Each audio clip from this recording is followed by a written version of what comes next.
नमस्कार मित्रांनो. तर बघा, मी गावाला गेलती तर येताना हे फळं आणलेत, म्हणजे ड्रॅगन फ्रूट म्हणतात. आणि मीच पहिल्यांदा खाल्लंय आणि खायला तसं छान लागते बरं का. पण आपल्या इकडे लय महाग भेटतात आणि असे शेतकरी लोक बसलेले होते रस्त्याला आणि त्यांच्याकडून घेतलं. 120ला किलो होते. तर 5 फळं आले होते ह्यामध्ये. तर आता हे 2च राहिलेत बघा, बाकीचे खाल्ले. आणि मी व्हिडिओ रात्री म्हणजे आणल्यावरच बनवणार होते, पण बनवणं झालं नाही.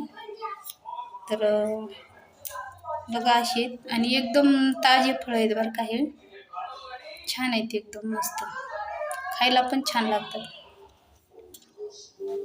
हे बघा, तुम्ही पण आणा आणि खाऊन बघा.